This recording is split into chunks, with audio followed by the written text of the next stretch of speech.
Siapa yang tidak kenal Emmanuel Ebenezer? Mantan aktivis 98 yang kerap disapa Noel ini menjadi salah satu pendukung Jokowi dalam Pilpres 2019 lalu dan menggagas hadirnya relawan Jokowi mania. Seiring berjalannya waktu, hingga masa menjelang akhir kepemimpinan Presiden Jokowi, Noel pun bergegas menentukan sikap politiknya di Pilpres 2024. Namun siapa sangka, sikap politiknya ini yakni mendukung Prabowo Subianto dalam kontestasi Pilpres 2024. Sikap politiknya tersebut berbanding terbalik dengan partai yang mengusung Jokowi pada pemilu 2019 lalu, yakni PDI Perjuangan, yang telah menetapkan seorang Ganjar Pranowo menjadi bakal capres 2024. Namun Noel memiliki alasan tegas mengapa dirinya mendukung Prabowo ketimbang Ganjar Pranowo. Di berbagai media massa, Noel menjelaskan jika Ganjar Pranowo tidak memiliki keberanian maupun gagasan. Noel pernah menginisiasi adanya Ganjar Pranowo Mania atau GP Mania dan mengaku terlalu berekspektasi tinggi kepada Ganjar tentang gagasan dan tawaran bagi bangsa Indonesia ke depan. Sayangnya menurut Noel, di 2 tahun terakhir saja, semua itu tidak ditemukan dari Ganjar Pranowo.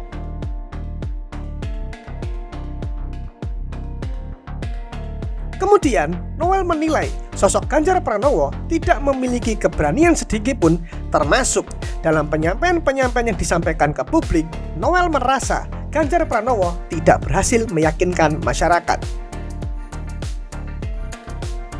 Bahkan Noel mengatakan bila dibandingkan dengan Anies Baswedan, Ganjar masih kalah jauh dengan bakal capres usungan Koalisi Perubahan untuk Persatuan tersebut. Respon saya terhadap pencapresan Mas Ganjar sebetulnya tidak ada yang luar biasa.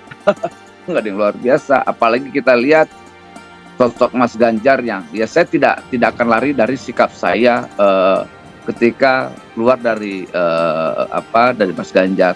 Ganjar memang tidak punya gagasan, dia pemimpin yang tidak punya apapun. Apalagi kemarin kita lihat dipertegas oleh PDIP bahwa dia petugas partai. Nah, kita butuh pemimpin nanti petugas rakyat, bukan petugas partai, gitu. Jadi saya rasa nanti pemilu 2024 nanti itu ada kekuatan petugas rakyat dengan petugas partai. Kita lihat dua kekuatan ini mana yang bisa memenangkan di 2024 nanti. Apalagi kalau kita lihat PDIP ini kan masih pede dengan gayanya bahwa dia akan bisa mengulangi sejarah 2014 dan 2019. Dan itu hal yang tidak mungkin. Sekali lagi saya katakan hal itu tidak mungkin bisa terjadi di 2024. Hal inilah yang juga mempertegas dirinya mendukung Prabowo dibandingkan dengan Ganjar. Noel mengatakan bahwa ke depan Indonesia membutuhkan seorang pemimpin yang berasal dari rakyat dan bukan berasal dari petugas partai. Itu bedanya boneka yang ditugaskan, disuruh. Boneka itu kan nggak ada otaknya. Itulah membedakan boneka dengan manusia bergerak. Nah, saya melihatnya kira-kira seperti inilah analogikannya. Ketika saya melihat nih dalam penilaian saya, Bu Mega ketika mendeklarasikan Mas Ganjar, Jar, lu kan nggak ada otaknya Jar. Nah, lu gue tugasin ya, kayak begitu kira-kira. Nah, saya melihatnya persis seperti boneka Mas Ganjar ini. Boneka tidak ada otaknya. Nah, seperti itulah kira-kira Mas Ganjar itu. Jadi jauh sekali kalau dibandingkan dengan jauh. Saya sepakat dengan pernyataan Adiana Pitupulu. Tidak apple to apple. Ya gimana? Ganjar yang tidak punya gagasan dengan Prabowo yang punya gagasan. Ganjar yang literasinya minim dengan Pak Prabowo yang literasinya luar biasa. Ganjar yang minim jaringan, Pak Prabowo yang punya jaringan luas. Ya tidak apple to apple, betul gitu loh.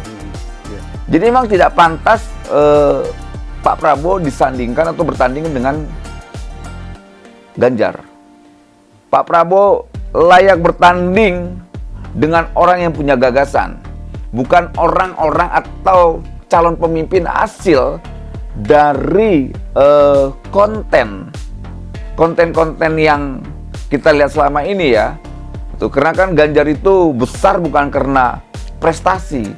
Ganjar itu besar karena kreasi, konten kreasinya. Dia makan sendiri, dia lari sendiri. Pemimpin yang baik itu makan, kenyang, dan lapar bersama rakyat. Itu pemimpin.